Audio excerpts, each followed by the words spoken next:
आता याच्यावरती जास्त बोलायचं काम नाही आहे. मला असं वाटते की खूप झाला आता विषय. किती वेळ तर तेच ते गोष्टी करायच्या, जरा पक्षाच्या लोकांना बोलायचं, नंतर आमच्यावर टीका टिप्पणी करायची, असं आहे तसं आहे. स्वतः पाहा ना काय करतो तो.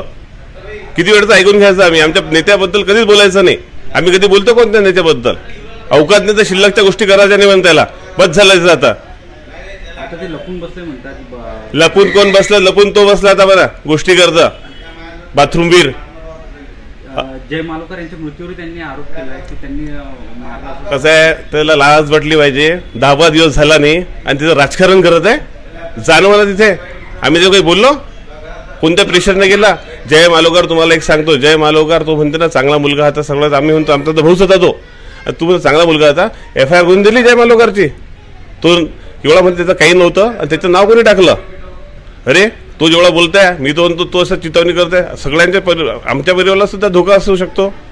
तो त्याच्याच परिवाराचा विषय करता का? आम्ही कोणाच्या परिवारात जात नाही. मान्य राजसाहेबांनी आम्हाला शिकवून दिलेले आहे. काही त्याच्या परिवार त्याला सांगा काही मदत असली तर पंकज साबळे आणि बाकीचे लोक पूर्ण त्याच्यासाठी तयार राहणार. काही त्याला परिवार येत असणार तर मात्र असे उगीच इमोशनल ड्रामा करायचा नाही. महाराष्ट्र जनतेला सगळं माहित आहे. आता मी जर एक शब्द बोललो ना, तो म्हणते ना पक्षातला बेवड्याचा फालतूच्या गोष्टी म्हणते, नालायक लोकांचा पक्ष म्हणते. अरे हे राजकारणातील राखी सावंत आहे.